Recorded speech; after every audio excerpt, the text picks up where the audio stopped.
ਜੀ। ਰੇਣ ਰਸਾਇਣ ਸਿੰਜੀਐ, ਰੇਤ ਹੇਤ ਕਰ ਕੰਜਨ ਵਸੈ। ਧੋਏ ਧੋਏ ਕਣ ਕੱਢੀਐ, ਰਤੀ ਮਾਸਾ ਤੋਲਾ ਹਸੈ। ਪਾਏ ਕੋਠਾਲੀ ਗਾਲੀਐ, ਰਹਿਣੀ ਕਰ ਸੁਨਿਆਰ ਵਿਗਸੈ। ਘਾੜ ਘਾੜ ਪੱਤਰ ਪਖਾਲੀਆਂ, ਲੂਣੀ ਲਾਏ ਜਲਾਏ ਰਹਸੈ। ਬਾਰਹ ਬੰਨੀ ਹੋਏ ਕੈ, ਲੰਘੈ ਲਵੈ ਕਸੌਟੀ ਕਸੈ। ਟਕਸਾਲੇ ਸਿੱਕਾ ਪਵੈ, ਘਣ ਅਹਰਣ ਵਿੱਚ ਅਚਲ ਰਸ ਰਸੈ। ਸਾਲ ਸੁਨਾਈ ਪੋਤੇ ਪਸੈ, ਸਾਲ ਸੁਨਾਈ ਪੋਤੇ ਪਸੈ। ਵਾਹਿਗੁਰੂ ਜੀ ਕਾ ਖਾਲਸਾ, ਵਾਹਿਗੁਰੂ ਜੀ ਕੀ ਫਤਿਹ। ਜੁਗੋ ਜੁਗ ਅਟਲ, ਚਵਰ ਛਤਰ ਸਿੰਘਾਸਨ ਦੇ ਮਾਲਕ, ਗੁਰਤਾ ਗਤੀ ਤੇ ਸੁਭਾਇਮਾਨ ਕੋਟ ਬ੍ਰਹਮੰਡਾਂ ਦੇ ਮਾਲਕ, ਹਜ਼ੂਰ ਪਿਤਾ ਮਨੁੱਖਤਾ ਦੇ ਸਾਂਝੇ ਰਹਿਬਰ, ਦੀਨ ਦਇਆਲ ਸਤਿਗੁਰੂ ਧੰਨ ਧੰਨ ਸਾਹਿਬ ਗੁਰੂ ਗ੍ਰੰਥ ਸਾਹਿਬ ਮਹਾਰਾਜ ਸੱਚੇ ਪਾਤਸ਼ਾਹ ਜੀ ਦੀ ਪਾਵਨ ਹਰ ਮੁਬਾਰਕ ਹਜ਼ੂਰੀ ਦੇ ਅੰਦਰ ਸ਼ਾਮਾਂ ਵੇਲੇ ਦੇ ਸਜੇ ਹੋਏ ਦੀਵਾਨਾਂ ਦੀ ਹਾਜ਼ਰੀ ਕਰ ਰਹੇ ਗੁਰੂ ਪਿਆਰ ਵਾਲੇ ਸਤਸੰਗੀ ਜਨੋ, ਵਡਭਾਗੇ ਹਾਂ ਜੋ ਸਾਹਿਬਾਂ ਦੀ ਅਪਾਰ ਦਇਆ ਮਿਹਰਮਤ ਦਾ ਸਦਕਾ ਪਾਵਨ ਹਜ਼ੂਰੀ ਦੇ ਅੰਦਰ ਜੁੜ ਕਰਕੇ ਗੁਰੂ ਪਿਆਰ ਵਾਲਿਆਂ ਪਾਸੋਂ ਅੰਮ੍ਰਿਤਮਈ ਬਾਣੀ ਦੇ ਕੀਰਤਨ ਦੇ ਨਾਲ ਸਾਂਝ ਬਣਾ ਰਹੇ ਸਾਂ। ਉਪਰੰਤ ਭਾਈ ਸਾਹਿਬ ਭਾਈ ਗੁਰਦਾਸ ਜੀ ਦੀਆਂ ਪਵਿੱਤਰ ਵਾਰਾਂ ਦੀ ਚੱਲ ਰਹੀ ਲੜੀਵਾਰ ਵਿਚਾਰ ਦੇ ਨਾਲ ਸਾਂਝ ਬਣਾਉਣ ਦਾ ਸੁਭਾਗ ਸਮਾਂ ਪ੍ਰਾਪਤ ਹੋਇਆ ਹੈ। ਇਸ ਲੜੀ ਦੇ ਤਹਿਤ ਪਿਛਲੇ ਦੀਵਾਨਾਂ ਦੇ ਅੰਦਰ ਚੌਥੀ ਵਾਰ ਦੀਆਂ 11 ਪੌੜੀਆਂ ਦੀ ਵਿਚਾਰ ਆਪ ਸੰਗਤਾਂ ਦੇ ਨਾਲ ਸਾਂਝੀ ਕੀਤੀ। ਅਗਲੇਰੀ 12 ਨੰਬਰ ਪੌੜੀ, ਜਿਸ ਦਾ ਪਾਠ ਆਪ ਜੀਆਂ ਨੇ ਸਤਿਕਾਰਯੋਗ ਭਾਈ ਸਾਹਿਬ ਉਹਨਾਂ ਪਾਸੋਂ ਸ਼੍ਰਵਣ ਕੀਤਾ ਹੈ, ਤਿਸ ਦੀ ਵਿਚਾਰ ਆਪ ਸੰਗਤਾਂ ਦੇ ਨਾਲ ਸਾਂਝੀ ਕਰਨੀ ਹੈ। ਆਓ ਵਿਚਾਰਾਂ ਦੀ ਆਰੰਭਤਾ ਤੋਂ ਪਹਿਲਾਂ ਗੁਰੂ ਚਰਨਾਂ ਦੇ ਅੰਦਰ ਹਾਜ਼ਰੀ ਲਵਾਈਏ। ਬੜੇ ਪਿਆਰ ਅਤੇ ਅਦਬ ਸਹਿਤ ਆਖੋ ਜੀ ਸਤਿਨਾਮ ਸ੍ਰੀ ਵਾਹਿਗੁਰੂ ਸਾਹਿਬ ਜੀ। ਵਾਹਿਗੁਰੂ ਜੀ ਰੇਣ ਰਸਾਇਣ ਸਿੰਜੀਐ, ਰੇਤ ਹੇਤ ਕਰ ਕੰਜਨ ਵਸੈ। ਭਾਈ ਗੁਰਦਾਸ ਜੀ ਵੱਖ-ਵੱਖ ਉਦਾਹਰਨਾਂ ਦੇ ਰਾਹੀਂ ਸਾਡੇ ਅੰਦਰ ਦੇ ਗੁਣਾਂ ਨੂੰ ਪ੍ਰਗਟ ਕਰਨ ਦੀ ਗੱਲ ਕਰਦਿਆਂ ਹੋਇਆ ਵੱਖ-ਵੱਖ ਤਰੀਕਿਆਂ ਦੇ ਨਾਲ ਸਮਝਾਉਂਦੇ ਹਨ। ਅੱਜ ਦੀ ਪਾਵਨ ਪੌੜੀ ਦੇ ਅੰਦਰ ਭਾਈ ਗੁਰਦਾਸ ਜੀ ਸਮਝਾਉਂਦਿਆਂ ਹੋਇਆ ਕਿ ਨੇ ਭਲਿਆ ਮਤਾ ਇਹ ਭੁਲੇਖੇ 'ਚ ਰਹਿ ਜਾਵੀਂ। ਜਿੱਥੇ ਤੈਨੂੰ ਇਹ ਗੱਲ ਸਮਝਾਈ ਜਾਂਦੀ ਹੈ ਨਾ ਕਿ ਮਾੜਿਆਂ ਦੀ ਸੰਗਤ ਨਹੀਂ ਕਰਨੀ, ਮਾੜਿਆਂ ਦੇ ਕੋਲ ਬੈਠਣਾ ਨਹੀਂ, ਮਾੜਿਆਂ ਦਾ ਪ੍ਰਭਾਵ ਕਬੂਲ ਨਹੀਂ ਕਰਨਾ, ਉਹਦੇ ਨਾਲ ਹੀ ਇਹ ਵੀ ਗੱਲ ਤੈਨੂੰ ਸਮਝਾਈ ਜਾਏ ਕਿ ਜੇ ਤੂੰ ਕਿਤੇ ਚੰਗਿਆਂ ਦਾ ਸਾਥ ਕਰ ਲਵੇਂ ਨਾ, ਤੂੰ ਕਿੰਨੇ ਮਾੜੇ ਥਾਂ ਦੇ ਉੱਤੇ ਹੋਵੇਂ, ਕਿੰਨਾ ਮਾੜਾ ਜੀਵਨ ਹੋਵੇ, ਕਿੰਨਾ ਵੀ ਗੁਰੂ ਤੋਂ ਦੂਰ ਹੋਵੇ, ਜੇ ਤੂੰ ਸੰਗਤ ਚੰਗੀ ਕਰ ਲਵੇਂ ਤੂੰ ਬਚ ਸਕਦਾ ਹੈ। ਇਹ ਭੁਲੇਖਾ ਨਾ ਪਾ ਲਵੇਂ ਇਹ ਸੰਸਾਰ ਕਹਿੰਦਾ ਹੋਵੇਗਾ ਕਿ ਸਾਰੀ ਜ਼ਿੰਦਗੀ ਤੇ ਮਾੜੇ ਕੰਮ ਕੀਤੇ ਨੇ, ਹੁਣ ਚੰਗੇ ਕਰਨ ਲੱਗ ਗਿਆ, ਇਹ ਦੂਜਿਆਂ ਨੂੰ ਦਿਖਾਉਂਦਾ ਹੈ। ਹੋ ਸਕਦਾ ਹੈ ਸੰਸਾਰ ਤੈਨੂੰ ਇਦਾਂ ਕਹਿ ਦਵੇ ਕਿ ਸਾਰੀ ਜ਼ਿੰਦਗੀ ਤੇ ਮਾੜੇ ਕੰਮ ਕਰਦਾ ਰਿਹਾ, ਹੁਣ ਇਹ ਚੰਗਾ ਬਣਨ ਦਾ ਢੋਂਗ ਕਰਦਾ ਹੈ। ਅੰਤ ਵੇਲੇ ਆ ਕੇ ਸਤਿਗੁਰੂ ਕਹਿੰਦੇ ਜੇ ਤੂੰ ਸੱਚਮੁੱਚ ਜੁੜਨਾ ਚਾਹੁੰਦਾ ਹੈ ਨਾ ਤੇ ਫਿਰ ਦੂਜਿਆਂ ਦੀ ਪਰਵਾਹ ਨਾ ਕਰੀ, ਤੂੰ ਬਦਲ ਸਕਦਾ ਹੈ। ਅਜੇ ਵੀ ਕੋਈ ਫਰਕ ਨਹੀਂ ਪੈਂਦਾ ਵੀ ਤੇਰੀ ਉਮਰ ਕਿੰਨੀ ਹੋ ਗਈ, ਸੰਸਾਰ ਦੀ ਉਮਰ ਦੇ ਨਾਲ ਕੋਈ ਫਰਕ ਹੀ ਨਹੀਂ ਪੈਂਦਾ। ਜਿਸ ਦਿਨ ਤੂੰ ਗੁਰੂ ਦੇ ਘਰ ਦੇ ਵਿੱਚ ਆ ਕੇ ਜਨਮ ਲੈ ਲਵੇਂ, ਸੱਚਮੁੱਚ ਜੀਵਨ ਤੇਰਾ ਉਦਣ ਹੀ ਹੈ, ਜਨਮ ਤੇਰਾ ਉਦਣ ਹੀ ਹੁੰਦਾ ਹੈ। ਉਸ ਤੋਂ ਪਹਿਲੋਂ ਤੇ ਜਿਹੜਾ ਤੂੰ ਜੀ ਲਿਆ ਉਹ ਵਿਅਰਥ ਹੈ। ਪਹਿਲੇ ਜੋ ਹੋ ਗਿਆ ਉਹ ਛੱਡ ਦੇ। ਭਾਈ ਨੰਦ ਲਾਲ ਸਿੰਘ ਜੀ ਕਹਿੰਦੇ ਨਾ ਪਾਤਸ਼ਾਹ, ਜੋ ਬੀਤੀ ਸੋ ਬੀਤੀ, ਆਗੇ ਸਮਝ ਚਲੋ ਨੰਦ ਲਾਲਾ, ਪਿੱਛੇ ਜੋ ਬੀਤ ਆਇਆ ਨਾ, ਜੋ ਤੂੰ ਕਰ ਆਇਆ ਠੀਕ ਹੈ, ਚੰਗਾ ਕਰ ਆਇਆ, ਮੰਦਾ ਕਰ ਆਇਆ, ਜੋ ਕਰਨਾ ਸੀ ਕਰ ਲਿਆ। ਹੁਣ ਜੇ ਤੂੰ ਪਿੱਛੇ ਨੂੰ ਵੇਖਦਾ ਰਵੇਂ, ਮਤਲਬ ਕਿ ਕੋਈ ਸਿਆਣਪ ਤੇ ਨਹੀਂ ਆ ਨਾ, ਇਹਦੇ 'ਚ ਕੋਈ ਸਿਆਣੀ ਗੱਲ ਨਹੀਂ ਹੈ। ਕਬੀਰ ਸਾਹਿਬ ਕਹਿੰਦੇ ਪਿੱਛੇ ਨਹੀਂ ਦੇਖਣਾ, ਜਦੋਂ ਤੂੰ ਗੁਰੂ ਦੇ ਦਰ ਤੇ ਆ ਗਿਆ, ਜੋ ਪਿੱਛੇ ਸੀ ਛੱਡ ਕੇ ਆਇਆ ਕਰ। ਜੋ ਤੇਰੇ ਔਗਣ ਨੇ, ਜੋ ਤੇਰੀਆਂ ਸਿਆਣਪਾਂ ਨੇ, ਮਾੜੇ ਗੁਣ ਨੇ ਤੇਰੇ ਅੰਦਰ, ਮਾੜਿਆਂ ਦੀ ਸੰਗਤ ਹੈ, ਤੇ ਛੱਡ ਕੇ ਆ। ਕਬੀਰ ਸਾਧੂ ਕਾ ਮਿਲਣਾ ਚਾਹੀਏ, ਸਾਥ ਨਾ ਲੀਜੈ ਕੋਏ, ਪਾਛੈ ਪਾਉ ਨਾ ਦੀਜੀਐ, ਆਗੇ ਹੋਏ ਸੋ ਹੋਏ। ਜੋ ਅੱਗੇ ਹੋਣਾ ਹੈ ਉਹਦੀ ਫਿਕਰ ਕਰ, ਜੋ ਲੰਘ ਗਿਆ ਨਾ ਉਹਨੂੰ ਛੱਡ ਦੇ।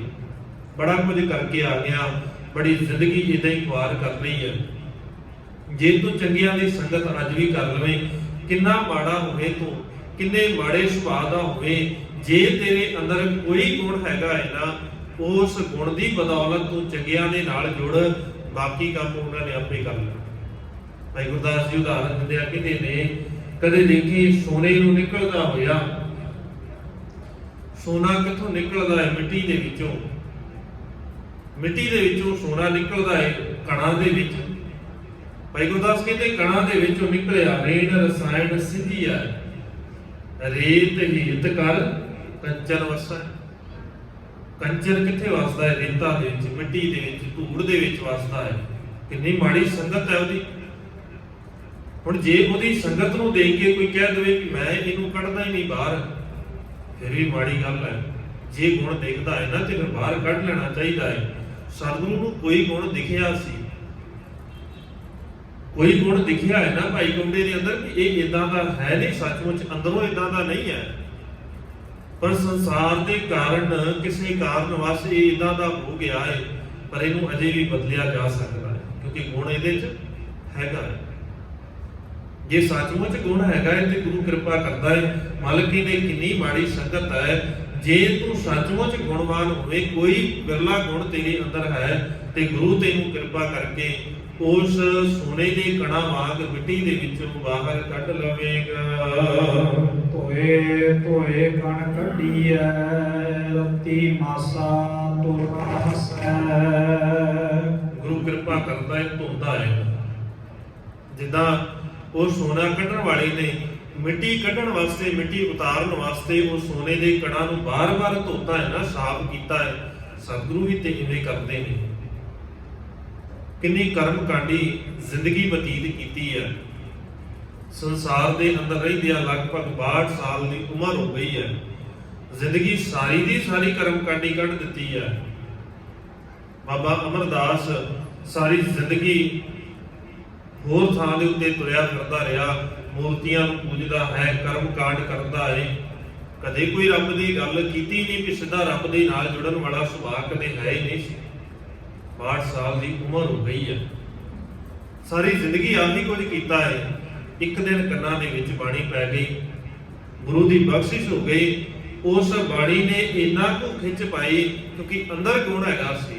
ਗੁਣ ਹੋਵੇ ਨਾ, ਕਦੇ ਦੇਖਿਆ ਜੀ ਲੋਹਾ ਕਿੰਨੇ ਮਾੜੇ ਥਾਂ ਦੇ ਉੱਤੇ ਪਿਆ ਹੋਵੇ, ਕਿੰਨੀ ਗੰਦਗੀ ਦੇ ਵਿੱਚ ਨਾਲੀ 'ਚ ਪਿਆ ਹੋਵੇ, ਕਿੰਨੇ ਵੀ ਮਾੜੇ ਥਾਂ ਦੇ ਉੱਤੇ ਹੋਵੇ, ਜੇ ਕਿਤੇ ਚਿੰਬਕ ਉਹਦੇ ਤੱਕ ਪਹੁੰਚ ਜਾਵੇ, ਹਾਂ ਸ਼ਰਤ ਇਹ ਹੈ ਕਿ ਉਹ ਲੋਹਾ ਹੋਣਾ ਚਾਹੀਦਾ ਹੈ, ਉਹਦੇ ਵਿੱਚ ਲੋਹੇ ਵਾਲੇ ਤੱਤ ਹੋਣੇ ਚਾਹੀਦੇ ਆ। ਤੇ ਜਿਸ ਦਿਨ ਉਹ ਚਿੰਬਕ ਨੇੜੇ ਦੀ ਲੰਘੇਗੀ ਨਾ, ਉਹ ਚਿੰਬਕ ਆਪਣੇ ਆਪ ਉਸ ਲੋਹੇ ਨੂੰ ਬਾਹਰ ਖਿੱਚ ਲਵੇਗੀ। ਮਸਲਾ ਇਹ ਨਹੀਂ ਹੈ ਵੀ ਕਿੰਨੇ ਮਾੜੇ ਥਾਂ ਦੇ ਉੱਤੇ ਪਿਆ ਹੈ, ਮਸਲਾ ਹੈ ਵੀ ਉਹਦੇ ਚ ਲੋਹੇ ਵਾਲਾ ਗੁਣ ਹੋਣਾ ਜ਼ਰੂਰੀ ਹੈ। ਗੁਣ ਹੈਗਾ ਸੀ ਧਰਮੀ, ਧਰਮ ਵਾਲਾ ਕੋਈ ਗੁਣ ਹੈਗਾ ਸੀ। ਸਤਿਗੁਰੂ ਦੀ ਪਾਵਨ ਬਾਣੀ ਨੂੰ ਸੁਣਦਿਆਂ ਹੀ ਖਿੱਚ ਪੈ ਗਈ। ਆਪ ਆ ਕੇ ਪੁੱਛਦਾ ਹੈ ਕਿ ਧੀਏ ਕਿਹਦੀ ਬਾਣੀ ਪੜ੍ਹੀ ਜਾਂਦੀ ਹੈ, ਕੀ ਹੈ ਇਹਦੇ ਵਿੱਚ? ਪਤਾ ਨਹੀਂ ਮੈਨੂੰ ਇਦਾਂ ਕਿਉਂ ਲੱਗਾ ਵੀ ਇਹ ਜਿਹੜਾ ਸ਼ਬਦ ਤੂੰ ਪੜ੍ਹਿਆ ਹੈ ਸਿਰਫ ਮੇਰੇ ਲਈ ਪੜ੍ਹਿਆ ਗਿਆ ਹੈ, ਤੂੰ ਮੈਨੂੰ ਸੁਣਾ ਕੇ ਪੜ੍ਹਿਆ ਹੈ। ਮੈਨੂੰ ਇਦਾਂ ਲੱਗਦਾ ਹੈ ਕਿ ਜਿੱਦਾਂ ਇਹ ਮੈਨੂੰ ਹੋਰ ਸੁਣਨਾ ਚਾਹੀਦਾ ਹੈ। ਕਿਹਦੀ ਬਾਣੀ ਪੜ੍ਹਦੀ ਹੈ, ਕੀ ਹੈ ਜਿਹੜਾ ਸ਼ਬਦ ਪੜ੍ਹਿਆ, ਤੂੰ ਕੀ ਗਾ ਰਹੀ ਹੈ? ਮੈਨੂੰ ਉਹਦੇ ਨਾਲ ਮਿਲਾ ਦੇ ਜਿਹਦੀ ਤੂੰ ਇਹ ਗੱਲ ਕਰਦੀ ਹੈ। ਤੇ ਅੱਗੇ ਜਵਾਬ ਮਿਲਿਆ, ਇਹ ਬਾਣੀ ਗੁਰੂ ਨਾਨਕ ਦੀ ਹੈ। ਮਨੁੱਖਤਾ ਦਾ ਸਾਂਝਾ ਰਹਿਬਰ ਬਣ ਕੇ ਆਇਆ ਹੈ। ਉਹ ਜ਼ਾਤ ਦੀ ਧਰਮ ਦੀ ਗੱਲ ਨਹੀਂ ਕਰਦਾ, ਉਹ ਇਹ ਨਹੀਂ ਵੇਖਦਾ ਵੀ ਤੂੰ ਕਿਸ ਜ਼ਾਤ ਤੋਂ ਹੈ, ਤੇਰਾ ਸੰਸਾਰ ਦੇ ਅੰਦਰ ਸਟੇਟਸ ਕਿਵੇਂ ਦਾ ਹੈ, ਤੇਰੇ ਕੋਲ ਧਨ ਕਿੰਨਾ ਹੈ, ਇਹ ਗੱਲਾਂ ਨੂੰ ਦੇਖਦਾ ਹੀ ਨਹੀਂ ਹੈ। ਤੇ ਉਹਦੀ ਬਾਣੀ ਹੈ, ਮੈਂ ਮਿਲਣਾ ਚਾਹੁੰਦਾ।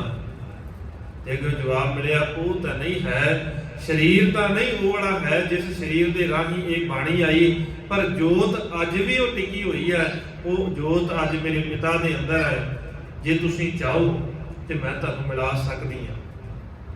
ਜੇ ਤੁਸੀਂ ਚਾਹੁੰਦੇ ਹੋ ਤੇ ਤੁਸੀਂ ਮੇਰੇ ਨਾਲ ਚਲੋ, ਮੈਂ ਤੁਹਾਨੂੰ ਮਿਲਾ ਦੇਵਾਂਗੀ।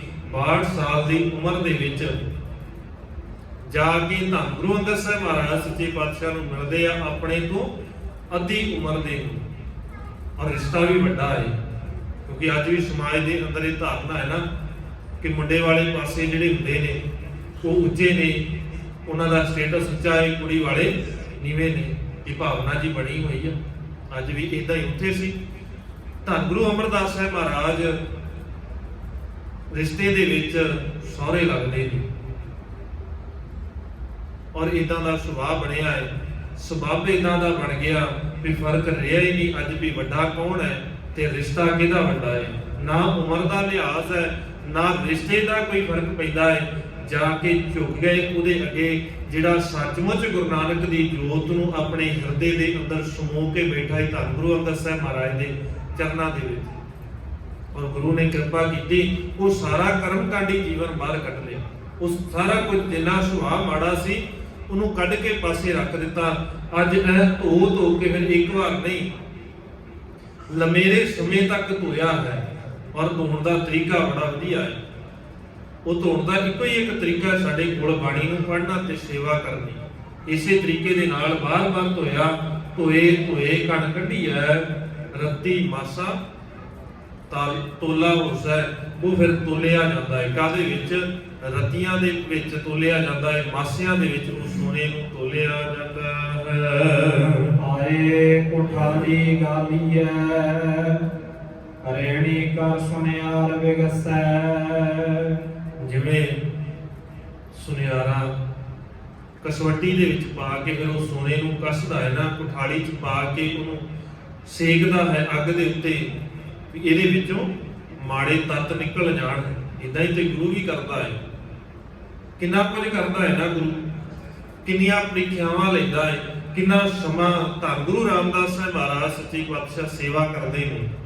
ਔਰ ਸੇਵਾ ਦੀ ਸ਼ੁਰੂਆਤ ਕਿੱਥੋਂ ਹੁੰਦੀ ਹੈ? ਸ਼ੁਰੂਆਤ ਹੀ ਇੱਥੋਂ ਹੈ, ਲਿਆ ਭਾਈ ਅੱਜ ਦਾ ਜੋ ਕਮਾਇਆ ਸਾਨੂੰ ਦੇ ਜਾ, ਜੋ ਕਮਾਇਆ ਸਾਨੂੰ ਦੇ ਕੇ ਜਾ। ਅੱਜ ਤੋਂ ਤੇਰੀ ਸੇਵਾ ਇਹ ਆ ਕਿ ਆ ਟੋਕਰੇ ਚੋਕੇ ਤੂੰ ਮਿੱਟੀ ਬਾਹਰ ਕੱਢਣੀ ਹੈ ਸੰਗਤ ਦੇ ਨਾਲ, ਇਹ ਤੇਰੀ ਸੇਵਾ ਹੈ। ਜਿਹੜਾ ਕੰਮ ਕਿਹਾ ਜਾਂਦਾ ਹੈ ਉਹ ਕੰਮ ਤੂੰ ਕਰੇਗਾ।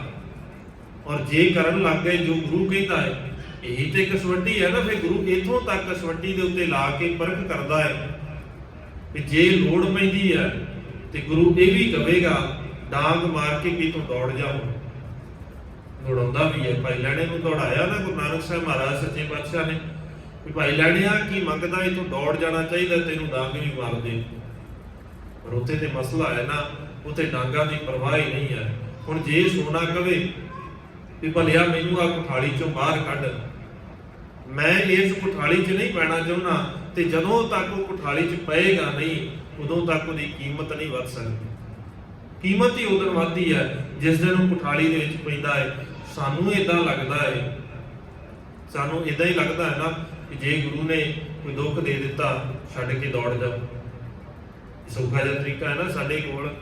ਮਾਲਕ ਕਹਿੰਦੇ ਇਹ ਗੁਰੂ ਦਾ ਤਰੀਕਾ ਹੀ ਇਹ ਹੈ, ਤੇਰੇ ਅੰਦਰ ਦੇ ਵਿਕਾਰਾਂ ਨੂੰ, ਤੇਰੇ ਅੰਦਰ ਦੇ ਮਾੜੇ ਔਗਣਾਂ ਨੂੰ ਕੱਢਣ ਦਾ।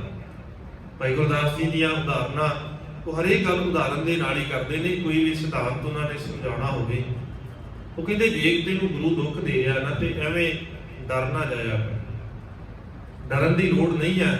ਦੇਖ ਜੇ ਧੋਬੀ ਕੱਪੜਿਆਂ ਨੂੰ ਜ਼ੋਰ-ਜ਼ੋਰ ਦੇ ਨਾਲ ਪਟਕੇ ਨਾ, ਜ਼ੋਰ-ਜ਼ੋਰ ਦੇ ਨਾਲ ਉਹਨਾਂ ਨੂੰ ਰਗੜੇ ਨਾ, ਤੇ ਮੈਲ ਨਿਕਲ ਸਕਦੀ ਹੈ। ਕਦੇ ਇਦਾਂ ਨਹੀਂ ਹੋਵੇਗਾ ਵੀ ਉਹਦੀ ਮੈਲ ਨਿਕਲ ਜਾਵੇ। ਲੋਹਾਰ ਚਾਹੁੰਦਾ ਹੈ ਵੀ ਮੈਂ ਇਸ ਲੋਹੇ ਨੂੰ ਚੰਗੀ ਸ਼ਕਲ, ਚੰਗਾ ਆਕਾਰ ਦੇ ਦੇਵਾਂ, ਇਹਦਾ ਹਥਿਆਰ ਬਣਾਵਾਂ, ਇਹਦੀ ਧਾਰ ਚੰਗੀ ਕਰ ਦੇਵਾਂ, ਤੇਜ਼ ਕਰ ਦੇਵਾਂ, ਤਾਂ ਕਿ ਵਰਤਣ ਵਾਲਾ ਇਹਨੂੰ ਵਧੀਆ ਤਰੀਕੇ ਦੇ ਨਾਲ ਵਰਤੇ, ਇਹਦਾ ਮੁੱਲ ਪੈ ਜਾਵੇ। ਤੇ ਨਾਲ ਹੀ ਇਹ ਕਵੇ ਕਿ ਮੈਂ ਜੀ ਸੱਟ ਨਹੀਂ ਮਾਰਨੀ ਇਹਦੇ ਉੱਤੇ। ਇਹਦਾ ਕਦੇ ਹੋ ਸਕਦਾ ਬਿਨਾਂ ਸੱਟ ਮਾਰਿਆ ਵੀ ਉਹ ਹਥਿਆਰ ਤਿਆਰ ਹੋ ਜਾਵੇ? ਕਦੇ ਵੀ ਨਹੀਂ ਉਹ ਚੀਜ਼ ਤਿਆਰ ਹੋ ਸਕਦੀ। ਉਸ ਧਾਤ ਦੇ ਉੱਤੇ ਸੱਟ ਮਾਰਨੀ ਪਏਗੀ। ਜਦੋਂ ਤੱਕ ਸੱਟ ਨਹੀਂ ਮਾਰਦਾ ਉਹਨਾਂ ਚਿਰ ਤੱਕ ਚੰਗਾ ਨਹੀਂ ਹੋ ਸਕਦਾ। ਪੱਥਰ ਦੇ ਉੱਤੇ ਜਿੰਨਾ ਚਿਰ ਸੱਟ ਨਹੀਂ ਵੱਜੇਗੀ ਉਹਦੇ ਵਿੱਚ ਮੂਰਤੀ ਨਹੀਂ ਨਿਕਲੇਗੀ। ਜਿਸ ਦਿਨ ਸੱਟ ਵੱਜੇਗੀ ਉਹ ਪੱਥਰ ਜਿਹੜਾ ਕਦੇ ਸੀ ਅੱਜ ਸੰਸਾਰ ਦੇ ਪੂਜਣ ਯੋਗ ਹੋ ਗਿਆ। ਲੋਕ ਪੂਜਦੇ ਨੇ ਰੱਬ ਮੰਨ ਕੇ। ਮਸਲਾ ਹੈ ਕਿ ਸੱਟ ਤਾਂ ਸਹਿਣੀ ਪਏਗੀ, ਦੁੱਖ ਤਾਂ ਸਹਿਣਾ ਪਏਗਾ। ਮਾਲਕ ਕਹਿੰਦੇ ਇਹ ਹੈ ਹੀ ਇਦਾਂ। ਇੱਥੇ ਕੱਪੜੇ ਨੇ ਤੇ ਕੱਪੜੇ ਦੇ ਬਦਲਨੇ ਪੈਣਗੇ ਨਾ, ਫਿਰ ਇੱਕ ਪਾ ਲਿਆ ਦੂਜਾ ਲਾਉਣਾ ਪਏਗਾ। ਇਹ ਤੇ ਹੈ ਨਹੀਂ ਵੀ ਇੱਕੋ ਹੀ ਕੱਪੜਾ ਪਾ ਕੇ ਬੈਠੇ ਰਵਾਂਗੇ। ਮਾਲਕ ਕਹਿੰਦੇ ਨੇ ਦੁੱਖ ਸੁੱਖ ਦੋਏਦਾਰ ਕੱਪੜੇ ਪਹਿਨ ਜਾਏ ਮਨੁੱਖ। ਇੱਥੇ ਕੱਪੜੇ ਨੇ ਇਹ ਬਦਲਨੇ ਪੈਣਗੇ। ਔਰ ਇਹੀ ਤਰੀਕਾ ਹੈ ਗੁਰੂ ਦਾ, ਇਹੀ ਕਸਵੱਟੀ ਹੈ। ਮਸਲਾ ਕੀ ਹੈ, ਸਾਡੇ ਦੁੱਖ ਜਿਹੜੇ ਨੇ ਨਾ, ਸਾਨੂੰ ਇਦਾਂ ਲੱਗਦਾ ਹੈ ਸਾਡੇ ਸਰੀਰ ਦਾ ਰੋਗ ਸਾਰਿਆਂ ਤੋਂ ਵੱਡਾ ਦੁੱਖ ਹੈ। ਮਾਲਕ ਕਹਿੰਦੇ ਇਹ ਦੁੱਖ ਨਹੀਂ ਹੈ। ਦੁੱਖ ਅਸਲ ਦੇ ਵਿੱਚ ਕੀ ਹੈ? ਦੁੱਖ ਵਿਛੋੜਾ, ਇੱਕ ਦੁੱਖ ਭੂਖ, ਇੱਕ ਦੁੱਖ ਸਖਤ ਵਾਰ ਜਬ ਊਤ, ਇੱਕ ਦੁੱਖ ਰੋਗ ਲੱਗੈ ਤਨ ਧਾਏ, ਵੈਦ ਨਾ ਭੋਲੈ ਦਾਰੂ ਲਾਏ। ਸਤਿਗੁਰੂ ਕਹਿੰਦੇ ਆ ਜਿਹੜੇ ਰੋਗ ਲੱਗੇ ਹੋਏ ਨੇ ਨਾ ਪਹਿਲਾਂ ਤੋਂ, ਗੁਰੂ ਦੇ ਨਾਲੋਂ ਵਿਛੋੜਾ, ਦੁੱਖ ਵਿਛੋੜਾ, ਇੱਕ ਦੁੱਖ ਭੂਖ, ਤ੍ਰਿਸ਼ਨਾ ਦੀ ਭੁੱਖ ਲੱਗੀ ਆ, ਇਹਦੇ ਤੋਂ ਵੱਡਾ ਦੁੱਖ ਵੀ ਸੰਸਾਰ ਦੇ ਅੰਦਰ ਕੋਈ ਹੈ ਜਿਹਦਾ ਕੋਈ ਇਲਾਜ ਹੀ ਨਹੀਂ ਹੈ ਸੰਸਾਰ ਦੇ ਕੋਲ। ਇਹਨਾਂ ਤੋਂ ਵੱਡਾ ਆ ਜਿਹੜੇ ਵਿਕਾਰ ਤੈਨੂੰ ਚਿੰਬੜੇ ਹੋਏ ਨੇ, ਇਹਨਾਂ ਤੋਂ ਵੱਡਾ ਦੁੱਖ ਤੇ ਹੈ ਹੀ ਨਹੀਂ ਸੰਸਾਰ ਦੇ ਅੰਦਰ। ਮਾਲਕ ਨੇ ਇਹਦੇ ਤੋਂ ਤੇ ਬਚਣਾ ਸੀ। ਤੇ ਵੈਦ ਕਿਸੇ ਦੇ ਕੋਲ ਇੰਨੀ ਸਮਰੱਥਾ ਨਹੀਂ ਹੈ। ਤੇਰੇ ਸਰੀਰ ਦਾ ਰੋਗ ਵੈਦ ਦੂਰ ਕਰ ਸਕਦਾ ਹੈ, ਪਰ ਵੈਦ ਦੇ ਵੱਸ ਦੀ ਨਹੀਂ ਹੈ ਵੀ ਉਹ ਤੇਰੇ ਅੰਦਰ ਦੇ ਰੋਗਾਂ ਨੂੰ ਦੂਰ ਕਰ ਦੇਵੇ। ਅੰਦਰ ਦਾ ਰੋਗ ਦੂਰ ਕਰਨ ਵਾਸਤੇ ਇੱਕੋ ਹੀ ਵੈਦ ਹੈ। ਰਾਮ ਰਾਏ ਹੋਏ ਵੈਦ ਬਨਵਾਰੀ। ਰਾਮ ਰਾਏ ਉਸ ਗੁਰੂ ਅਕਾਲ ਪੁਰਖ ਵਾਹਿਗੁਰੂ ਤੋਂ ਬਿਨਾ ਕੋਈ ਇਸ ਸੰਸਾਰ ਦੇ ਅੰਦਰ ਇਹਨਾਂ ਦਾ ਵੈਦ ਨਹੀਂ ਹੈ। ਮੇਰਾ ਵੈਦ ਗੁਰੂ ਗੋਬਿੰਦਾ ਹਰ ਹਰ ਨਾਮ, ਔਖਦ ਮੁਖ ਦੇਵੈ ਕਾਟੈ ਜਮ ਕੀ ਫੰਦਾ। ਜਿਹੜਾ ਇਸ ਜਮਾਂ ਦੀ ਫਾਹੀ ਨੂੰ ਕੱਟ ਦੇਵੇ। ਇਹੀ ਤੇ ਦੁੱਖ ਹੈ ਨਾ। ਇੱਕ ਦੁੱਖ ਰਾਮ ਰਾਏ ਕਾਟੋ ਮੇਰਾ, ਅਗਨ ਦਹਨ ਅਰ ਗਰਭ ਬਸੇਰਾ। ਰੋਜ਼ਾਨਾ ਤ੍ਰਿਸ਼ਨਾ ਦੀ ਅੱਗ ਦੇ ਵਿੱਚ ਸੜਨਾ, ਵਿਕਾਰਾਂ ਦੀ ਅੱਗ ਦੇ ਵਿੱਚ ਸੜਨਾ, ਤੇ ਬਾਰ-ਬਾਰ ਇਹਨਾਂ ਵਿਕਾਰਾਂ 'ਚ ਪੈ ਕੇ ਜਨਮ ਲੈਣਾ। ਸਤਿਗੁਰੂ ਕਹਿੰਦੇ ਇਹੀ ਤੇ ਦੁੱਖ ਹੈ। ਜਿਸ ਦਿਨ ਇਹ ਕੱਟਿਆ ਗਿਆ ਫਿਰ ਸੰਸਾਰ ਦੇ ਦੁੱਖਾਂ ਦੀ ਬਹੁਤੀ ਪਰਵਾਹ ਨਹੀਂ ਹੈ। ਫਿਰ ਸੰਸਾਰ ਦੇ ਅੰਦਰ ਰਹਿੰਦਿਆਂ ਹੋਇਆ ਸਰੀਰ ਨੂੰ ਕਿਹੜਾ ਰੋਗ ਲੱਗਦਾ ਹੈ ਇਸ ਗੱਲ ਦੀ ਬਹੁਤੀ ਪਰਵਾਹ ਨਹੀਂ। ਪਰਵਾਹ ਇਹ ਹੈ ਕਿ ਮਨ ਨੂੰ ਰੋਗ ਲੱਗੇ ਹੋਏ ਨੇ, ਤੇ ਮਨ ਨੂੰ ਰੋਗ ਕੱਟਣ ਵਾਸਤੇ ਫਿਰ ਗੁਰੂ ਇਹਨਾਂ ਦੇ ਤਰੀਕੇ ਵਰਤਦਾ ਹੈ। ਜਿਵੇਂ ਉਹ ਸੋਨੇ ਨੂੰ ਬਾਰ-ਬਾਰ ਧੋਤਾ ਜਾਂਦਾ ਹੈ, ਕੁਠਾਲੀ 'ਚ ਪਾਇਆ ਜਾਂਦਾ ਹੈ, ਤੇ ਮਾਲਕ ਕਹਿੰਦੇ ਫਿਰ ਇਹੀ ਇੱਕ ਤਰੀਕਾ ਹੈ, ਪਾਏ ਕੁਠਾਲੀ ਗਾਲੀ ਹੈ, ਕੁਠਾਲੀ 'ਚੋਂ ਪਾਉਂਦਾ ਹੈ। ਫਿਰ ਉਹਦੇ ਉੱਤੇ ਸੁਹਾਗਾ ਪਾਉਂਦਾ ਹੈ, ਮਸਾਲਾ ਪਾਉਂਦਾ ਹੈ, ਮਸਾਲਾ ਪਾ ਕੇ ਉਹਨੂੰ ਗਾਲਦਾ ਹੈ। ਵਧੀਆ ਸੀ ਪਰ ਉਹਨੇ ਮਸਾਲਾ ਪਾ ਕੇ ਉਹਨੂੰ ਗਾਲਿਆ। ਬਾਰ-ਬਾਰ ਉਹਦਾ ਇਹੀ ਤਰੀਕਾ ਹੈ। ਰੇਣੀ ਕਰ ਸੁਨਿਆਰ ਗੱਸਾ, ਫਿਰ ਉਹਨੂੰ ਦੁਬਾਰਾ ਤੋਂ ਪਹਿਲੋਂ ਗਾਲਦਾ ਹੈ, ਫਿਰ ਉਹਨੂੰ ਢੇਲੀ ਬਣਾਉਂਦਾ ਹੈ, ਫਿਰ ਉਹਨੂੰ ਗਾਲਦਾ ਹੈ, ਫਿਰ ਢੇਲੀ ਬਣਾਉਂਦਾ ਹੈ। ਉਹਦਾ ਇਹੀ ਤਰੀਕਾ ਹੈ, ਪਰ ਨਾਲ ਨਾਲ ਉਹ ਹੱਸਦਾ ਵੀ ਹੈ। ਸੋਨੇ ਨੂੰ ਲੱਗਦਾ ਹੋ ਸਕਦਾ ਹੈ ਵੀ ਮੇਰੇ ਨਾਲ ਜ਼ਿਆਦਤੀ ਹੋ ਰਹੀ ਹੈ, ਮੈਨੂੰ ਬਾਰ-ਬਾਰ ਗਾਲਿਆ ਜਾ ਰਿਹਾ ਹੈ। ਸੁਨਿਆਰਾ ਹੱਸਦਾ ਹੈ। ਸਾਨੂੰ ਕਈ ਵਾਰ ਲੱਗ ਸਕਦਾ ਹੈ ਕਿ ਦੁੱਖ ਆ ਰਹੇ ਨੇ, ਗੁਰੂ ਮਾੜਾ ਕਰ ਰਿਹਾ ਸਾਡੇ ਨਾਲ, ਪਰ ਨਹੀਂ, ਗੁਰੂ ਨੂੰ ਪਤਾ ਹੈ ਮੈਂ ਕੀ ਕਰ ਰਿਹਾ। ਗੁਰੂ ਪਰਮੇਸ਼ਰ ਹੈ, ਗੁਰੂ ਤੋਂ ਜ਼ਿਆਦਾ ਸਿਆਣਾ ਕੋਈ ਨਹੀਂ ਹੈ। ਜੋ ਉਹ ਕਰਦਾ ਨਾ ਉਹੀ ਤੇ ਚੰਗਾ ਹੈ, ਬਾਕੀ ਚੰਗਾ ਨਹੀਂ ਹੋ ਸਕਦਾ। ਮੇਰਾ ਕੀਤਾ ਹੋਇਆ ਜ਼ਰੂਰੀ ਨਹੀਂ ਹੈ ਵੀ ਚੰਗਾ ਹੋਵੇਗਾ, ਮੇਰਾ ਕੀਤਾ ਹੋਇਆ ਜ਼ਰੂਰੀ ਨਹੀਂ ਹੈ ਠੀਕ ਹੋਵੇਗਾ, ਪਰ ਜੋ ਉਹ ਕਰ ਰਿਹਾ ਹੈ ਪੂਰੇ ਕਾ ਕੀਆ ਸਭ ਕਿਛ ਪੂਰਾ, ਘੱਟ ਵੱਧ ਕਿਛ ਨਹੀਂ, ਜੋ ਕਰ ਰਿਹਾ ਉਹ ਪੂਰਾ ਹੈ। ਜਦੋਂ ਤੱਕ ਇਹ ਗੱਲ ਨਹੀਂ ਮੰਨਦੇ ਉਦੋਂ ਤੱਕ ਦੁੱਖ ਨਹੀਂ ਆ ਸਕਦੇ। ਦੁੱਖਾਂ ਦਾ ਸਾਰਿਆਂ ਤੋਂ ਵੱਡਾ ਕਾਰਨ ਹੀ ਇਹ ਹੈ ਕਿ ਅਸੀਂ ਉਹ ਮੰਨਣਾ ਨਹੀਂ ਚਾਹੁੰਦੇ। ਸਾਡੀਆਂ ਮੰਗਾਂ ਜ਼ਿਆਦੀਆਂ ਨੇ, ਹਰੇਕ ਥਾਂ ਦੇ ਉੱਤੇ ਸਾਡੀ ਐਕਸਪੈਕਟੇਸ਼ਨ ਜ਼ਿਆਦਾ ਨੇ। ਜਦੋਂ ਤੱਕ ਇਹ ਨਹੀਂ ਘਟਦੀਆਂ ਉਦੋਂ ਤੱਕ ਸਾਡੇ ਦੁੱਖ ਹੀ ਨਹੀਂ ਘਟ ਸਕਦੇ। ਹਮੇਸ਼ਾ ਤੋਂ ਇਹੀ ਹੈ ਨਾ। ਦੁੱਖ ਦਾ ਕਾਰਨ ਕੀ ਹੈ? ਪਰਿਵਾਰ ਦੇ ਅੰਦਰ ਦੁੱਖ ਦਾ ਕਾਰਨ ਇਹੀ ਸੀ ਨਾ। ਬੱਚਾ ਤੇ ਮਾਂ-ਬਾਪ ਕਿਉਂ ਦੁਖੀ ਹੋਏ? ਬੱਚੇ ਨੇ ਮਿਹਨਤ ਬੜੀ ਕੀਤੀ ਆ, ਮਾਂ-ਬਾਪ ਨੂੰ ਲੱਗਦਾ ਸੀ, ਬੱਚੇ ਨੂੰ ਲੱਗਦਾ ਸੀ ਵੀ ਇਹਦੇ ਹੁਣ 95% ਤੋਂ ਘੱਟ ਨਹੀਂ ਆਉਣੇ, ਪਰ ਆਏ 90। ਦੁੱਖ ਦਾ ਕਾਰਨ ਕੀ ਸੀ? ਮਿਹਨਤ ਤਾਂ ਕੀਤੀ ਆ, ਚੰਗੀ ਗੱਲ ਆ। ਦੁੱਖ ਦਾ ਕਾਰਨ ਸੀ ਵੀ ਐਕਸਪੈਕਟੇਸ਼ਨ ਬਹੁਤ ਜ਼ਿਆਦਾ ਰੱਖੀ, 95% ਰੱਖ ਲਈ। ਜੇ ਇਹ ਮੰਨਿਆ ਹੁੰਦਾ ਵੀ ਪੁੱਤ ਤੂੰ ਮਿਹਨਤ ਕਰ, ਜਿੰਨੇ ਲਿਆਵੇਂਗਾ ਬਹੁਤ ਚੰਗੀ ਗੱਲ ਹੈ, ਪਰ ਕੋਸ਼ਿਸ਼ ਕਰ ਵੱਧ ਤੋਂ ਵੱਧ ਲੈ ਕੇ ਆਉਣੇ। ਫਿਰ 90 ਵੀ ਆਏ ਨਾ, ਦੁੱਖ ਨਹੀਂ ਸੀ ਦੇਣਾ ਉਹਨਾਂ ਨੇ। ਹੁਣ 90 ਵੀ ਆਏ, ਦੁੱਖ ਦੇ ਰਹੇ ਨੇ। ਤੇ 95 ਜੇ ਆ ਜਾਂਦੇ, ਐਕਸਪੈਕਟੇਸ਼ਨ 100 ਦੀ ਹੈ ਜਿਨ੍ਹਾਂ ਦੀ, ਉਹਨਾਂ ਨੂੰ 95 ਵੀ ਰਾਸ ਨਹੀਂ ਹੁੰਦੇ। ਮਸਲਾ ਇਹ ਨਹੀਂ ਹੈ ਵੀ ਨੰਬਰ ਕਿੰਨੇ ਆ ਰਹੇ ਨੇ, ਮਸਲਾ ਹੈ ਕਿ ਸਾਡੇ ਅੰਦਰ ਦੀ ਭਾਵਨਾ, ਸਾਡੇ ਅੰਦਰ ਦੀਆਂ ਇੱਛਾਵਾਂ ਕਿੰਨੀਆਂ ਜ਼ਿਆਦਾ ਨੇ। ਸੰਸਾਰ ਦੇ ਅੰਦਰ ਵੀ ਤੇ ਇਹੀ ਹੈ ਨਾ, ਰਿਸ਼ਤਿਆਂ ਦੇ ਵਿੱਚ ਵੀ ਸਾਡੀਆਂ ਇਹੀ ਕੁਝ ਹੈ। ਮੈਂ ਕਿਸੇ ਦੀ ਗੱਲ ਮੋੜਨੀ ਨਹੀਂ ਹੈ, ਚੰਗੀ ਗੱਲ ਹੈ। ਕੋਸ਼ਿਸ਼ ਕਰੀਏ ਵੀ ਇੱਕ ਦੂਜੇ ਦੀ ਗੱਲ ਜਿਹੜੀ ਚੰਗੀ ਹੈ ਨਾ ਮੋੜੀਏ। ਪਰ ਦੁੱਖ ਦਾ ਕਾਰਨ ਕੀ ਹੈ? ਮੈਂ ਦੂਜੇ ਦੇ ਕੋਲੋਂ ਇਹ ਆਸ ਲਾ ਕੇ ਬੈਠਾ ਕਿ ਇਹ ਜੋ ਮੈਂ ਕਹਿ ਰਿਹਾ ਨਾ, ਮੇਰੀ ਗੱਲ ਕਈ ਗਲਤ ਹੈ, ਸਹੀ ਹੈ, ਪਰ ਇਹਨੂੰ ਮੰਨਣੀ ਚਾਹੀਦੀ ਹੈ, ਇਹ ਮੰਨੇਗਾ। ਜਿੱਦਾਂ ਨਹੀਂ ਮੰਨੀ ਜਾਂਦੀ ਉਦੋਂ ਹੀ ਘਰ 'ਚ ਕਲਾ ਸ਼ੁਰੂ ਹੋ ਜਾਂਦੀ ਹੈ। ਇਹੀ ਤੇ ਦੁੱਖ ਦਾ ਕਾਰਨ ਹੈ ਨਾ। ਹੋਰ ਕਲਾ ਦਾ ਕਾਰਨ ਕੀ ਹੈ? ਸਾਡੀਆਂ ਐਕਸਪੈਕਟੇਸ਼ਨ ਇੰਨੀਆਂ ਕੁ ਵੱਧ ਚੁੱਕੀਆਂ ਨੇ ਕਿਉਂਕਿ ਸਬਰ ਨਹੀਂ ਹੈਗਾ, ਸੰਤੋਖ ਨਹੀਂ ਹੈਗਾ। ਮਾਲਕ ਕਹਿੰਦੇ ਜਦੋਂ ਤੱਕ ਇਹ ਨਹੀਂ ਨਿਕਲਦਾ ਆਪਣੇ ਆਪ ਨੂੰ ਤੋਂ ਗੁਰੂ ਦੇ ਹੁਕਮ ਦੇ ਵਿੱਚ, ਗੁਰੂ ਦੇ ਸ਼ਬਦ ਦੇ ਰਾਹੀਂ ਆਪਣਾ ਅੰਦਰ ਸ਼ੁੱਧ ਨਹੀਂ ਕਰਦਾ, ਉਹ ਗਾਲ ਕੇ ਕੁਠਾਲੀ 'ਚ ਪਾ ਕੇ ਸਾਫ਼ ਨਹੀਂ ਕਰ ਸਕਦਾ, ਉਦੋਂ ਤੱਕ ਇਹ ਸ਼ੁੱਧ ਨਹੀਂ ਹੋਵੇਗਾ। ਘੜ ਪੱਤਰ ਬਖਾਲੀਆਂ ਨਾ, ਲੂਣੀ ਲਾਏ ਜਲਾਏ ਰਹਸੈ। ਉਹ ਬਾਰ-ਬਾਰ ਉਹਨੂੰ ਘੜਦਾ ਹੈ, ਪਹਿਲੋਂ ਉਹ ਗਾਲਦਾ ਹੈ, ਫਿਰ ਉਹਨੂੰ ਘੜਦਾ ਹੈ, ਘੜ ਕੇ ਫਿਰ ਉਹਦੇ ਉੱਤੇ ਮਸਾਲਾ ਪਾਉਂਦਾ ਹੈ, ਉਹਨੂੰ ਦੁਬਾਰਾ ਤੋਂ ਫਿਰ ਪੱਤਰ ਬਣਾਉਂਦਾ ਹੈ, ਉਹਦੇ ਵੱਖਰੇ ਵੱਖਰੇ ਆਭੂਸ਼ਣ ਤਿਆਰ ਕਰਕੇ ਹੱਸਦਾ ਹੈ। ਮਾਰੈ ਬੰਨੀ ਹੋਏ ਕੈ, ਲੰਘੈ ਲਵੈ ਕਸੌਟੀ ਕਸੈ। ਜਿਸ ਦਿਨ ਉਹ 12 ਬੰਨੀਆਂ ਦਾ ਸ਼ੁੱਧ ਹੋ ਜਾਂਦਾ ਹੈ, ਜਿਹਨੂੰ ਆਪਾਂ 24 ਕੈਰਟ ਕਹਿ ਦਿੰਦੇ ਹਾਂ, ਜਿਸ ਦਿਨ ਉਹ ਪਿਓਰ ਹੋ ਜਾਂਦਾ ਹੈ, ਪਰ ਪਿਓਰ ਹੋਣ ਦੇ ਪਿੱਛੇ ਪ੍ਰੋਸੈਸ ਜਿਹੜਾ ਹੈ ਉਹ ਹੈ ਵੀ ਉਹਨੂੰ ਦੁੱਖ ਝੱਲਣੇ ਪਏ ਨੇ, ਉਹਨੂੰ ਆਪਣਾ ਆਪ ਵਾਰਨਾ ਪਿਆ ਹੈ। ਜਿਸ ਦਿਨ ਖਾਲਸਾ ਪੰਥ ਸਾਜਿਆ ਜਾਂਦਾ ਹੈ, ਸਾਜਣ ਦੇ ਪਿੱਛੇ ਦਾ ਪ੍ਰੋਸੈਸ ਦੇਖੀਏ ਕਿੰਨਾ ਲੰਬਾ ਚੌੜਾ ਹੈ ਔਰ ਕਿੰਨਾ ਕੁਝ ਹੁੰਦਾ ਹੈ ਇਹਦੇ ਵਿੱਚ। ਸਤਿਗੁਰੂ ਆਪ ਪਹਿਲੋਂ ਘਰ ਤੋਂ ਜਾਂਦੇ ਨੇ, ਸੰਸਾਰ ਦੇ ਅੰਦਰ ਵਿਚਰਦਿਆਂ ਹੋਇਆ ਸੰਸਾਰ ਨੂੰ ਉਹ ਸੱਚ ਦੀ ਬਾਤ ਸੁਣਾਉਂਦੇ ਨੇ, ਜਿਸ ਨੂੰ ਸੁਣ ਕੇ ਸਤਿਗੁਰੂ ਨੂੰ ਕਈ ਵਾਰ ਲੋਕ ਮੰਦਾ ਵੀ ਬੋਲਦੇ ਨੇ, ਮਾੜਾ ਵੀ ਕਹਿੰਦੇ ਨੇ, ਇਥੋਂ ਤੱਕ ਕਿ ਭੂਤਨਾ ਬਤਾਲਾ ਵੀ ਕਿਹਾ ਜਾਂਦਾ ਹੈ। ਸੰਸਾਰ ਦੇ ਜਿੰਨੇ ਕੁ ਦੁੱਖ ਨੇ ਉਹ ਸਾਰੇ ਝੱਲਣੇ ਪੈਂਦੇ ਨੇ। ਜੇ ਅਸੀਂ ਆਪਣੀ ਨਜ਼ਰ ਦੇ ਨਾਲ, ਸਾਡੀ ਸੰਸਾਰੀ ਬਿਰਤੀ ਦੇ ਨਾਲ ਦੇਖਣ ਦਾ ਯਤਨ ਕਰੀਏ, ਫਿਰ ਜੇ ਦੁੱਖਾਂ ਦੀ ਗੱਲ ਕਰਦੇ ਆ, 3575 ਮੀਲ ਪੈਦਲ ਸਫ਼ਰ ਕਰਨਾ ਆਪਣੇ ਆਪ 'ਚ ਹੀ ਦੁੱਖ ਦੀ ਗੱਲ ਹੈ। ਜੇ ਨਾ ਚਾਹਣ ਤੇ ਕੀ ਲੋੜ ਹੈ ਨਾ, ਉਦਾਂ ਤੇ ਕੋਈ ਬਹੁਤੀ ਲੋੜ ਨਹੀਂ ਹੈ, ਪਰ ਨਹੀਂ, ਗੁਰੂ ਨੂੰ ਹੁਕਮ ਹੋਇਆ ਹੈ। ਉਸ ਅਕਾਲ ਪੁਰਖ ਵਾਹਿਗੁਰੂ ਦਾ ਜਦੋਂ ਗੁਰੂ ਦੇਖਦਾ ਹੈ ਨਾ, ਬਾਬੇ ਡਿੱਠੀ ਬਿਰਥਵੀਂ। ਤੇ ਜਦੋਂ ਗੁਰੂ ਸਾਹਿਬ ਦੇਖਦੇ ਨੇ ਸਾਰਾ ਕੁਝ ਅੱਗੇ ਸੜਦਾ ਹੋਇਆ ਬਲਦਾ ਹੋਇਆ ਦਿਖਦਾ ਹੈ ਤੇ ਮਾਲਕ ਤਾਂ ਜਾਂਦੇ ਨੇ। ਸਤਿਗੁਰੂ ਨੇ ਉਹ ਦੇਖਿਆ, ਜੇ ਸੰਸਾਰ ਦੀ ਨਜ਼ਰ ਦੇ ਨਾਲ ਦੇਖੀਏ ਤੇ ਇਹੀ ਬੜੇ ਦੁੱਖ ਦੀ ਗੱਲ ਹੈ। ਛੋਟੇ ਛੋਟੇ ਬੱਚਿਆਂ ਨੂੰ ਘਰੇ ਛੱਡ ਕੇ ਜਾਣਾ ਬਿਨਾਂ ਕਿਸੇ ਲਾਲਚ ਤੋਂ, ਕਮਾਉਣ ਤੇ ਨਹੀਂ ਜਾ ਰਹੇ। ਜੇ ਅਸੀਂ ਆ ਰਹੇ ਹਾਂ ਘਰਾਂ ਚੋਂ ਬਾਹਰ, ਇੱਕ ਦੂਜੇ ਥਾਂ ਜਾਂਦੇ ਆ, ਸਾਨੂੰ ਲਾਲਚ ਹੈ। ਸਾਨੂੰ ਇਹ ਲਾਲਚ ਹੈ ਵੀ ਜੇ ਅਸੀਂ ਨਹੀਂ ਜਾਵਾਂਗੇ ਫਿਰ ਪਰਿਵਾਰ ਪਾਲਣਾ ਔਖਾ ਹੋ ਜਾਏਗਾ। ਸਤਿਗੁਰੂ ਦੇ ਕੋਲ ਤੇ ਉਹਦਾ ਹੀ ਬੜਾ ਹੈ, ਕਿਸੇ ਗੱਲ ਦੀ ਘਾਟ ਨਹੀਂ ਹੈ। ਨਾ ਮੁਰੱਬਿਆਂ ਦੀ ਘਾਟ ਹੈ, ਨਾ ਧਨ ਦੀ ਘਾਟ ਹੈ, ਨਾ ਕਿਸੇ ਅਹੁਦੇ ਦੀ ਘਾਟ ਹੈ। ਆਪ ਬੁਲਾ ਬੁਲਾ ਕੇ ਉਹਦੇ ਦਿੱਤੇ ਜਾਂਦੇ ਨੇ, ਕਿਉਂਕਿ ਸਤਿਗੁਰੂ ਦਾ ਪਰਿਵਾਰ ਪਿਛੋਕੜ ਹੀ ਇਦਾਂ ਦਾ।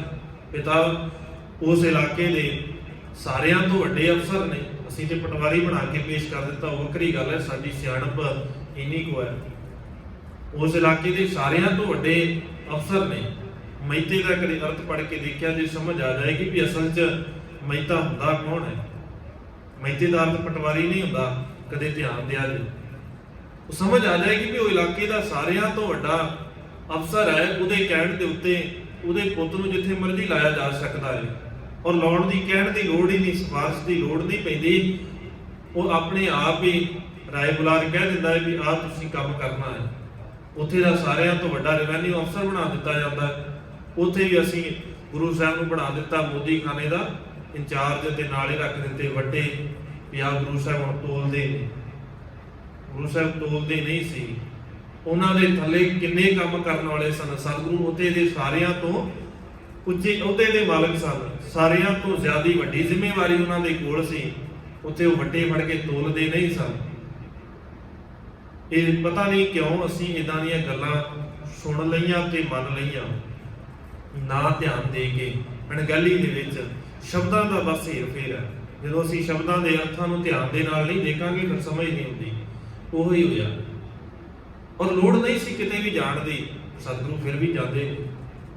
ਤੇ ਜੇ ਅਸੀਂ ਦੇਖੀਏ ਪਰਿਵਾਰ ਨੂੰ ਛੱਡਣਾ ਬੜਾ ਵੱਡਾ ਦੁੱਖ ਹੈ। ਜਿਹੜੇ ਛੱਡ ਕੇ ਬੈਠੇ ਨੇ ਉਹਨਾਂ ਨੂੰ ਪੁੱਛ ਕੇ ਦੇਖੀਏ, ਆਪੇ ਕਹਿੰਦੇ ਨੇ ਵੀ ਇਹ ਤੋਂ ਵੱਡਾ ਦੁੱਖ ਕੀ ਹੋਵੇਗਾ। ਸਤਿਗੁਰੂ ਫਿਰ ਵੀ ਉੱਥੇ ਵੀ ਤੁਰੇ ਫਿਰਦੇ ਨੇ, ਜਾਂਦੇ ਨੇ ਸੰਸਾਰ ਨੂੰ ਤੋਰਨ ਵਾਸਤੇ, ਸਮਝਾਉਣ ਵਾਸਤੇ। ਲੋੜ ਨਹੀਂ ਸੀ ਕੁਝ ਵੀ ਇਦਾਂ ਦਾ ਕਰਨ ਦੀ।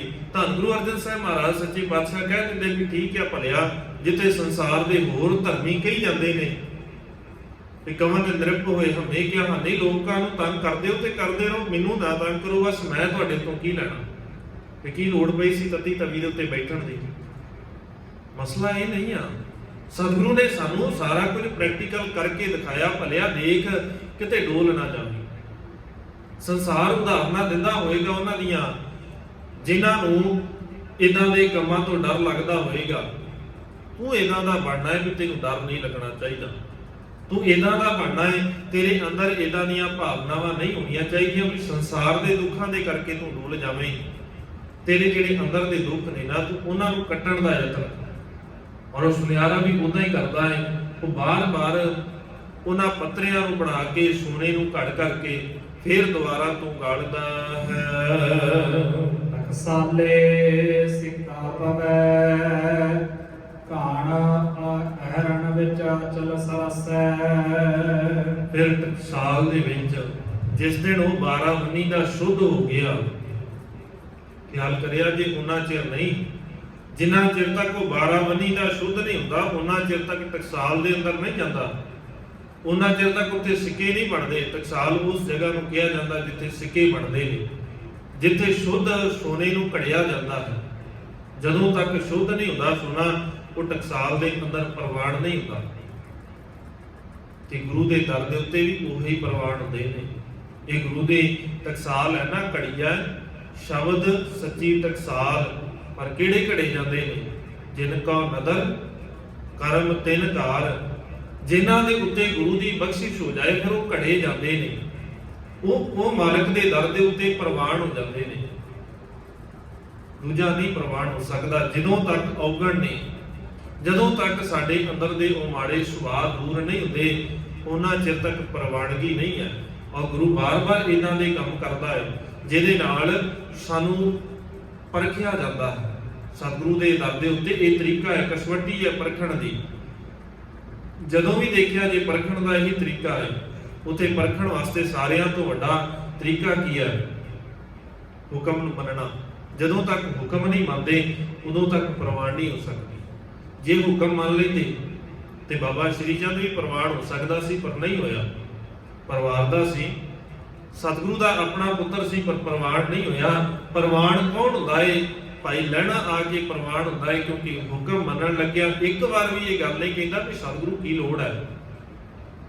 ਨਹੀਂ ਤੇ ਜੇ ਕਿਹਾ ਜਾਂਦਾ ਹੈ, ਸਾਨੂੰ ਕੋਈ ਕਹਿ ਦੇਵੇ, ਸਾਨੂੰ ਗੁਰੂ ਸਾਹਿਬ ਆ ਕੇ ਆਪ ਕਹਿ ਦੇਣ ਨਾ ਪ੍ਰਤੱਖ ਸਰੀਰ ਰੂਪ ਦੇ ਵਿੱਚ, ਜੇ ਕਿਤੇ ਆ ਕੇ ਕਹਿ ਦੇਣ ਕਿ ਭਲਿਆ ਤੂੰ ਆਹ ਕੰਮ ਕਰਨਾ ਹੈ, ਅਸੀਂ ਵੀ ਕਹਿ ਦੇਣਾ ਵੀ ਸਤਿਗੁਰੂ ਹੁਣ ਕੀ ਲੋੜ ਹੈ।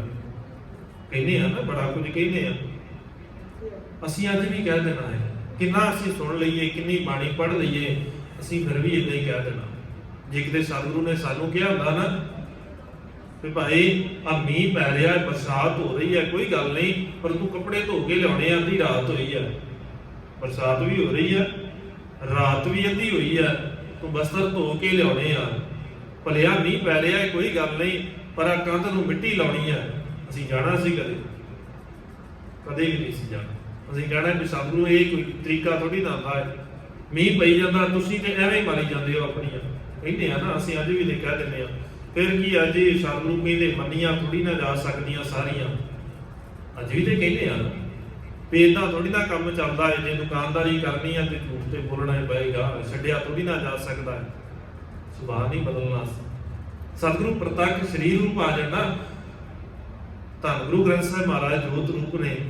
ਜੇ ਕਿਤੇ ਸਤਿਗੁਰੂ ਕੋਈ ਕਿਸੇ ਸਰੀਰ ਨੂੰ ਧਾਰ ਕੇ ਆ ਜਾਣ, ਅਸੀਂ ਮੰਨਦੇ ਫਿਰ ਵੀ ਨਹੀਂ। ਅਸੀਂ ਅੱਜ ਵੀ ਕਹਿ ਦੇਣਾ ਹੈ, ਸਤਿਗੁਰੂ ਤੁਸੀਂ ਬਾਰ-ਬਾਰ ਕਹੀ ਜਾਂਦੇ ਹੋ, ਐਵੇਂ ਥੋੜੀ ਨਾ ਧੋਇਆ ਜਾ ਸਕਦਾ।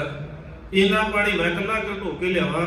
ਵਾਰੋ ਵਾਰੀ ਡਿਊਟੀ ਲਾਓ ਸਾਰਿਆਂ ਦੀ, ਸਾਰੇ ਵਾਰੋ ਵਾਰੀ ਲਿਆਉਣਗੇ ਪਾਣੀ, ਇਸ਼ਨਾਨ ਹੀ ਕਰਨਾ ਹੈ ਨਾ, ਤੇ ਪਾਣੀ ਲਿਆਉਣਾ ਹੈ, ਲੈ ਆਉਂਦੇ ਆ, ਬਾਕੀ ਵੀ ਤੇ ਲੈ ਕੇ ਆਉਂਦੇ ਨੇ ਨਾ। ਮੈਂ ਇਕੱਲਾ ਕਿਉਂ ਪਾਣੀ ਲਿਆਵਾਂ? ਇੰਨਾ ਮੈਨੂੰ ਕੀ ਲੋੜ ਪਈ ਅੱਧੀ ਰਾਤ ਮੈਂ ਤੁਰਿਆ ਕਰਾਂ? ਨਾਲੇ ਮੈਂ ਤੇ ਰਿਸ਼ਤੇ ਤੁਹਾਡੇ ਤੋਂ ਵੱਡਾ ਲੱਗਦਾ। ਅਸੀਂ ਵੀ ਤੇ ਇਦਾਂ ਹੀ ਕਹਿੰਦੇ, ਸਾਨੂੰ ਬੜਾ ਗਿਆਨ ਹੈ ਜੀ, ਹੈਗੇ ਨੇ ਨਾ ਕਹਿਣ ਵਾਲੇ ਇਦਾਂ ਦੇ। ਸਤਿਗੁਰੂ ਨੇ ਗਲਤੀਆਂ ਕੀਤੀਆਂ ਜਿਨ੍ਹਾਂ ਨੂੰ ਲੱਗਦਾ ਹੈ ਵੀ ਅਸੀਂ ਸਿਆਣੇ ਆ, ਹੈਗੇ ਨੇ। ਥਾਂ ਦੇ ਉੱਤੇ ਇਦਾਂ ਦੀਆਂ ਮਹਾਨ ਆਤਮਾਵਾਂ ਮਿਲ ਜਾਂਦੀਆਂ ਨੇ ਜਿਨ੍ਹਾਂ ਦੇ ਅੰਦਰ ਇਦਾਂ ਦੀ ਸੋਚ ਹੈ ਵੀ ਅਸੀਂ ਵੱਡੇ ਆ। ਲੱਗਦਾ ਹੈ ਉਹਨਾਂ ਨੂੰ ਅੱਜ ਵੀ ਕਹਿ ਸਕਦੇ ਸੀ, ਸਤਿਗੁਰੂ ਪਹਿਲਾਂ ਦੀ ਗੱਲ ਹੋਰ ਸੀ, ਮੈਂ ਤੁਹਾਡਾ ਸਿੱਖ ਸੀ, ਮੈਂ ਸੀ ਲੋੜਵੰਦ। ਪਹਿਲੋਂ ਗੱਲ ਹੋਰ ਸੀ ਕਿ ਮੈਂ ਤੁਹਾਡੇ ਇੱਥੇ ਆ ਕੇ ਨਾ ਬਥੇਰੀ ਮਿੱਟੀ ਚੁੱਕ ਲਈ ਹੈ, ਹੁਣ ਬਣ ਗਿਆ ਮੈਂ ਤੁਹਾਡਾ ਜਵਾਈ, ਹੁਣ ਕਰੋ ਮੇਰੀ ਖਾਤਰਦਾਰੀ, ਹੁਣ ਨਹੀਂ ਮੈਂ ਮਿੱਟੀ ਚੁੱਕਦਾ। ਹੁਣ ਉਹ ਸਮਾਂ ਲੰਘ ਗਿਆ ਜਿਹੜੀ ਗੱਲ ਤੁਸੀਂ ਕਹਿੰਦੇ ਹੋ ਨਾ, ਹੁਣ ਨਹੀਂ ਉਹ ਕੰਮ ਚੱਲਣਾ, ਹੁਣ ਉਹ ਤਰੀਕਾ ਨਹੀਂ ਹੈ। ਹੁਣ ਤੁਸੀਂ ਮੈਨੂੰ ਬਾਰ-ਬਾਰ ਇਹ ਜਲੀਲ ਨਹੀਂ ਕਰ ਸਕਦੇ। ਅਸੀਂ ਇਦਾਂ ਦੇ ਸ਼ਬਦ ਵਰਤ ਲੈਣੇ ਆ ਕਿਉਂਕਿ ਵਰਤੇ ਜਾਂਦੇ ਹੈ ਨਾ। ਦੂਜਾ ਵਰਤ ਰਿਹਾ ਹੈ ਲਾਗੇ ਸਤਿਗੁਰੂ ਦੇ, ਦੂਜਾ ਵਰਤ ਰਿਹਾ ਹੈ ਨਾ। ਉਹ ਕਹਿੰਦਾ ਵੀ ਬਾਰ-ਬਾਰ ਨਹੀਂ ਮੈਂ ਆ ਧੋਣਾ, ਇਹ ਢਾ ਕੇ ਬਾਰ-ਬਾਰ ਥੋੜਾ ਬਣਾਇਆ ਜਾ ਸਕਦਾ। ਚੰਗਾ ਭਲਾ ਤੇ ਹੈਗਾ ਹੈ, ਤੁਸੀਂ ਬਾਰ-ਬਾਰ ਢਾਉਣ ਨੂੰ ਕਹੀ ਜਾਂਦੇ ਹੋ। ਮੈਂ ਕਿੰਨੀ ਕੁ ਵਾਰ ਬਣਾਵਾਂ? ਜੇ ਇੱਕ ਕਹਿ ਰਿਹਾ ਸੀ ਦੂਜੇ ਨੇ ਨਾਲ ਹੀ ਕਹਿ ਦੇਣਾ ਸੀ, ਕਿਉਂਕਿ ਅਸੀਂ ਕਹਿੰਦੇ ਆ ਨਾ ਸਾਡਾ ਸੁਭਾਅ। ਆਓ ਦੇਖੋ ਜੀ, ਉਹ ਵੀ ਤੇ ਨਸ਼ਾ ਕਰਦਾ ਹੈ ਨਾ, ਉਹ ਵੀ ਤੇ ਮਾੜੀਆਂ ਥਾਵਾਂ ਦੇ ਉੱਤੇ ਖਲੋਂਦਾ ਹੈ ਨਾ ਕਿਰਪਾਨ ਪਾ ਕੇ, ਉਹ ਵੀ ਤੇ ਬਾਣੀ ਪੜ੍ਹਦਾ ਹੈ, ਪਰ ਗਲਤ ਥਾਂ ਦੇ ਉੱਤੇ ਆਣਾ। ਸਾਡਾ ਜ਼ੋਰ ਇਸੇ ਦੇ ਲੱਗਾ ਰਹਿੰਦਾ ਹੈ। ਉਹਨੇ ਵੀ ਕਹਿ ਦੇਣਾ ਸੀ ਕਿ ਸਤਿਗੁਰੂ ਆ ਦੇਖੋ, ਆ ਮੇਰੇ ਤੋਂ ਵੱਡਾ ਹੈ ਨਾ ਭਾਈ ਰਾਮਾ, ਇਹਨੇ ਵੀ ਤੇ ਕਹਿ ਦਿੱਤਾ ਹੈ ਨਾ ਕਿ ਮੈਂ ਤੋੜ ਨਹੀਂ ਸਕਦਾ। ਬਾਰ-ਬਾਰ ਕਿੰਨੀ ਵਾਰ ਤੇ ਬਣਾ ਲਿਆ ਥੜਾ, ਤੁਹਾਨੂੰ ਪਸੰਦ ਹੀ ਨਹੀਂ ਆਉਂਦਾ। ਤੇ ਨਾ ਪਸੰਦ ਆਉਂਦਾ ਕਾਰਨ ਕੀ ਹੈ?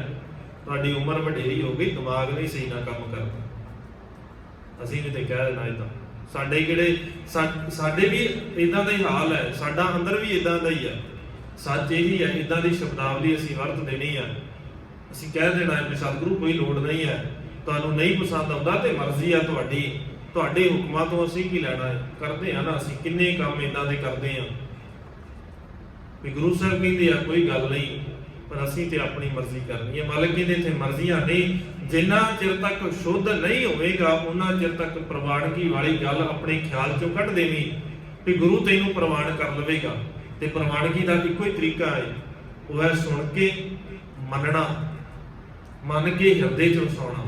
ਪੜ ਬੁੱਝ ਮਨ ਵਸਾਵਣਿਆ, ਆਹੀ ਇੱਕ ਤਰੀਕਾ। ਹੁਕਮ ਮੰਨਿਆ ਹੋਵੇ ਪ੍ਰਵਾਨ ਤਾਂ ਖਸਮੈ ਕਾ ਮਹਿਲ ਪਾਏ ਸੀ। ਇਹੀ ਇੱਕ ਤਰੀਕਾ ਹੈ।